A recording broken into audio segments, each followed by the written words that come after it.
अस्सलाम वालेकुम नाज़रीन, मैं हूँ समी इब्राहिम, न्यूयॉर्क में हूँ। सबसे पहले तो मैं तमाम मेरे दोस्त अहबाब का, चाहने वालों का बहुत शुक्रिया। उन्होंने मेरे वालिद साहब की बीमारी पर बहुत ज़्यादा दुआएं भी मांगी हैं और मुझे भी बहुत ज़्यादा मैसेजेस किए हैं। मैं उनका बहुत मशकूर हूँ। बहुत बड़ी तादाद है तमाम दोस्तों की, एक एक का नाम लेना, अगर कुछ रह गया किसी के नाम तो फिर उनका दिल भी दुख सकता है। तो मैं मजमूई तौर पर जो तमाम दोस्त अहबाब हैं उनका शुक्रिया अदा करता हूँ। आज उनकी सर्जरी है, प्लीज़ आज भी उन्हें दुआओं में याद रखें कि अल्लाह ताला उन्हें सेहत दे। अभी अगले चंद घंटों के बाद उनकी सर्जरी है और आप लोगों से दुआ है, और आपने जितनी पहले दुआएं दी उन पर बहुत बहुत मैं आपका बहुत दिल से मैं आपका मशकूर हूँ। पाकिस्तान की सियासी सूरत हाल पर बात कर लेते हैं। एक ख़बर आपको बताता चलूँ जो मुझे मालूम हुई, जो मैंने दोस्तों से बात की। सुप्रीम कोर्ट ऑफ पाकिस्तान में जो हमारी आला जो अदलिया है, जो जुडिशरी के जो सीनियर जजेज़ हैं, एक फ़ैसला उन्होंने किया है कि बिल्कुल ये जो रेफरेंसेस का मामला है जजेज़ का, इस पर फ़ैसला आइन और कानून के मुताबिक किया जाएगा।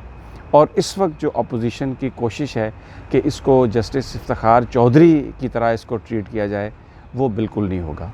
उस मामले में ये हुआ था उस वक्त जब रेफरेंस भेजा गया था सुप्रीम जुडिशल काउंसिल को, तो सुप्रीम जुडिशल काउंसिल की बजाय सुप्रीम कोर्ट के एक बेंच ने, उसकी फुल बेंच ने, लार्जर बेंच ने उसकी समाअत शुरू कर दी थी। और जस्टिस खलीलुर रहमान रमदे क्योंकि जस्टिस इफ्तिखार चौधरी के साथ शरीक थे हर तरह की मामले में, तो उन्होंने उसका फ़ैसला किया। डेली उन्होंने समाअत की ओपन कोर्ट में, और वो सुप्रीम कोर्ट की समाअत थी, वो सुप्रीम जुडिशल काउंसिल की समाअत नहीं थी। और एक्चुअली वो जो रेफरेंस है इफ्तिखार चौधरी साहब का, उसका फ़ैसला आज तक नहीं हुआ। उसके मेरिट्स, उसका तरीक़ाकार, उसके अंदर जो इल्ज़ामात थे, उसके अंदर जो कुछ चीज़ें थीं, वो आज तक एक्सक्यूज़ मी, उनका आज तक फ़ैसला नहीं हुआ। और अभी भी अपोजिशन ने कोशिश यही की। आपको नज़र आएगा अगर आप मीडिया में देखें, मेरे दोस्त हैं सुहेल वड़ाई साहब, और मैं उनकी बड़ी इज़्ज़त करता हूँ। मैं कभी उनकी जो इस वतन से जो दोस्ती है उसके मामले पर भी कभी मैंने क्वेश्चन जहन में भी नहीं मेरे आया, क्योंकि वो चंद उन लोगों में से हैं कि वो अपनी जजमेंट पे जाते हैं, अपना एक उनका ओपिनियन है, और वो ओपिनियन वो अपने नॉलेज और अपनी सवाबदीद और अपनी जो स्टैंडिंग है उस पर बनाते हैं। आपको नज़र आएगा कि वो भी उन लोगों में शामिल हैं, और भी बहुत सारे लोग, कि जस्टिस आसफ़ सईद खान खोसा अपना किरदार अदा करें और जस्टिस आसफ़ सईद खान खोसा सामने बढ़कर आएँ। वो बुनियादी तौर पर वही करना चाह रहे हैं जो जस्टिस खलीलुर रहमान रमदे ने किया था। ये यानी सुहेल वड़ाई साहब और जो दूसरे हमारे दोस्त हैं वो ये करवाना चाह रहे हैं। लेकिन जो मैं ख़बर आपको दे रहा हूँ, सुप्रीम कोर्ट ऑफ पाकिस्तान के सीनियर जजेज़ ने, मैं नाम ले सकता हूँ उनका, लेकिन मैं लेना नहीं चाह रहा, बावजूद ये वाज़े कर दिया है, उनकी आपस में कंसल्टेशन में ये बात सामने आ गई है। उन्होंने ये शेयर की है बात कि जो कुछ भी होगा वो आइन और कानून के मुताबिक होगा। सुप्रीम जुडिशल काउंसिल जो है वो इस सारे मामले की समाअत करेगी, इन कैमरा सेशन होगा, और इस पे पॉलिटिक्स नहीं करने की इजाज़त दी जाएगी। अपोजिशन इस पर पॉलिटिक्स कर रही है, मीडिया इस पर पॉलिटिक्स कर रहा है, और आने वाले दिनों में, जैसे मैंने कल आपसे कहा था, कि दबाव बढ़ेगा। मीडिया में जो लोग इमरान खान के दुश्मन हैं, आज आप देख लें, OIC से रिपोर्ट करते हुए जनाब हामिद मीर साहब ने कहा है कि नाकाम हो गया दौरा इमरान खान का, क्योंकि कश्मीर का जिक्र नहीं हुआ OIC रेजोल्यूशन में, और ये दौरा नाकाम हो गया। दौरा नाकाम नहीं हुआ। सऊदी अरब ने पाकिस्तान के साथ मज़ीद ताउन का यकीन दिलाया, और जो आने वाले दिनों में है उसमें बहुत बड़ा ताउन सऊदी अरब और मज़ीद करेगा इमरान खान साहब के साथ। बात यह है कि ये जो आइसोलेशन में पाकिस्तान गया है, उसके पीछे भी आप देखें ना, नवाज़ शरीफ साहब की 5 साल गवर्नमेंट रही, 4 साल, सवा 4 साल उन्होंने वज़ीर ख़ारजा नहीं बनाया। उसके बाद शायद खाकान अब्बासी साहब ने किसको वज़ीर ख़ारजा बनाया? ख्वाजा आसफ़ को, जो पाकिस्तान की फ़ौज को गालियाँ देते हैं, जो न्यूयॉर्क में आके ये कहते हैं कि we need to do more, हमें अपना घर साफ़ करना है, और अगर हम अपना घर साफ़ नहीं करेंगे तो दुनिया हम पर उंगलियाँ उठाती रहेगी। यानी उन्होंने भी आके बतौर वज़ीर ख़ारजा वही बयानिया दिया जो नवाज़ शरीफ साहब का था, जो पीपल्स पार्टी भी अब जिस बयानिए पे चली गई है, जो पाकिस्तान की फ़ौज के ख़िलाफ़ है। दूसरा, एक बात मैंने कल भी कही थी पिछले अपने ऑडियो वीडियो मैसेज में, कि इंडिया ने बड़ी एक महारत से जो इस्लामी ममालिक हैं उसके साथ उसने अपना इन्वेस्टमेंट का रिश्ता जोड़ा। सऊदी अरब के साथ बहुत बड़ी ऑयल रिफाइनरी, टर्की के साथ शिप ब्रेकिंग मैंने कल कहा था, मलेशिया के साथ बेपनाह ताउन, वो यूएई में बहुत ज़्यादा इन्वेस्टमेंट, क्योंकि यूएई के 2-3 साल के बाद उनके बॉन्ड मैच्योर होने वाले हैं जो उन्होंने उस वक्त जारी किए थे जब यूएई प्रॉब्लम में था, तो उसके लिए उनको अबाउट $60 बिलियन की ज़रूरत है। तो उसमें इन्वेस्टमेंट भी भारत दे रहा है उनको आके, तो इसलिए शायद जो रेजोल्यूशन है उसमें कश्मीर का जिक्र नहीं आया, आना चाहिए था, लेकिन इसको हम नाकामी नहीं कह सकते। मुसलसल कोशिश इमरान खान साहब कर रहे हैं, it will take some time.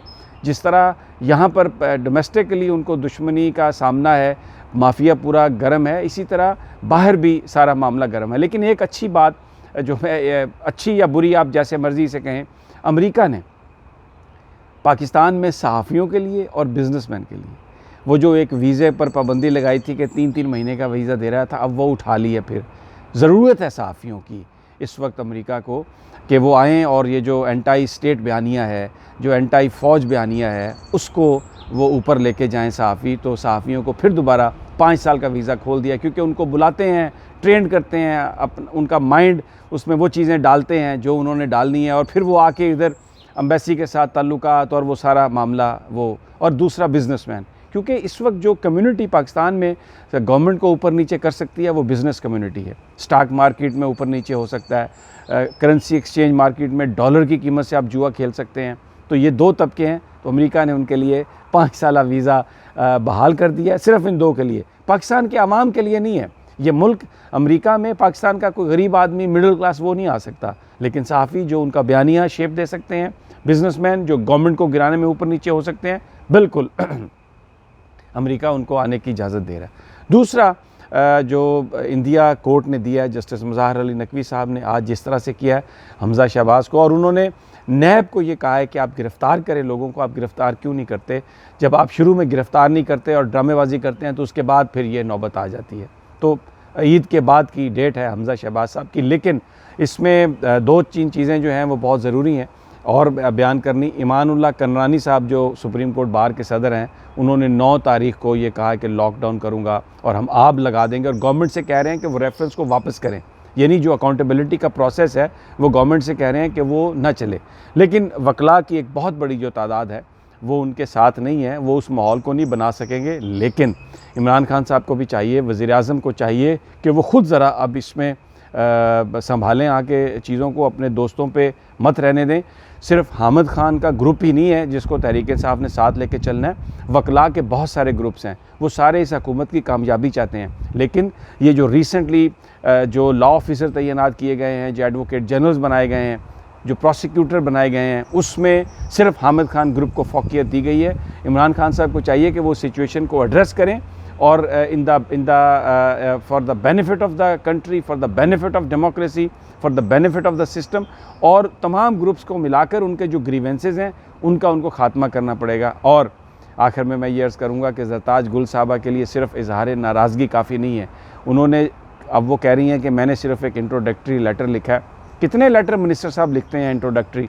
Imran Khan को प्रॉब्लम इमरान खान के साथियों की वजह से हो सकती है। ये बहुत सारे लोग हैं जो मेरिट पर बिलीव नहीं करते। जरदाज गुल भी उन्हीं में से एक सामने आई हैं निकल के।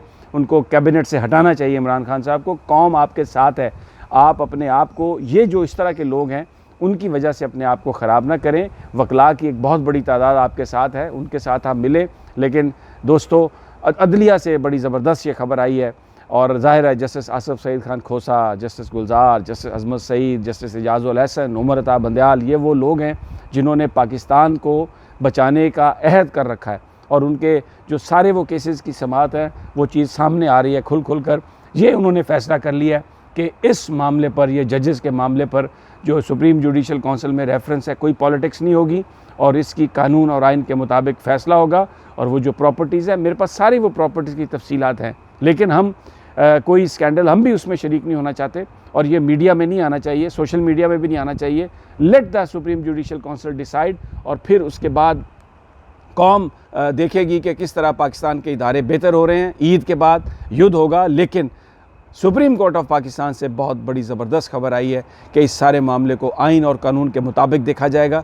कतई तौर पर इस पर किसी को सियासत करने की इजाज़त नहीं दी जाएगी। और जिस मीडिया हाउस ने प्ले करने की, वो नज़र आ रहा है आपको, प्ले करने की कोशिश की, उसके साथ भी बड़ी सख्ती से निपटा जाएगा। पॉलिटिशियंस के साथ भी सख्ती से निपटा जाएगा। और ये बहुत ज़्यादती होगी अगर मैं अपने बहादुर जवान अहमल शाह का जिक्र ना करूं, जिसने वीडियो बनाई, जिसने पूरी कौम को दिखाया कि ये है पाकिस्तान की फ़ौज, ये हैं पाकिस्तान के फ़ौजी जो इस मुल्क के लिए अपनी जान दे रहे हैं। खुदा ताला उसके दर्जे बुलंद करे, उसके ख़ानदान के, और वो तमाम हमारे जो फ़ौजी हैं, जो हमारी फ़ौज है, जो हमें हमारी हिफाजत कर रही है। दोस्तों, टारगेट है इस वक्त वो पूरी दुनिया का। मुझे किसी ने मैसेज कहा कि ये पूरी दुनिया पाकिस्तान के ख़िलाफ़ साजिश कर रही है, तो आपकी बातें सुन के तो ये लगता है, मुझे उसने कहा, तो उस मेरे भाई के लिए ये जवाब है। आप यकीन करें, पाकिस्तान का न्यूक्लियर प्रोग्राम सारी दुनिया की नज़र में खटक रहा है। वाहिद इस्लामी मुल्क है और वो इसको मुल्क को ख़त्म करना चाहते हैं ताकि इस जौहरी ताकत को ख़त्म कर सकें। आप यकीन करें, पूरी दुनिया पाकिस्तान के ख़िलाफ़ साजिश कर रही है, लेकिन इसको बचा सिर्फ हमारी फ़ौज सकती है, हमारे अवाम सकते हैं। और अहमल शाह ने जो कुर्बानी दी है वो आपने देख ली, और जो कमर जावेद बाजवा ने जो मैसेज दिया है कि नो टू करप्शन और फॉर करप्शन ओनली डेथ, ये है पाकिस्तान का फ्यूचर। और मैं इंशाल्लाह ताला आप लोगों को यहाँ से मज़ीद जो भी मेरे पास इन्फॉर्मेशन हुई वो शेयर करता रहूँगा। आखिर में फिर आपसे गुजारिश है कि आज सर्जरी है मेरे वाले साहब की, उनके लिए दुआ कीजिए, अपनी दुआ में याद रखिए। अल्लाह हाफ़िज़।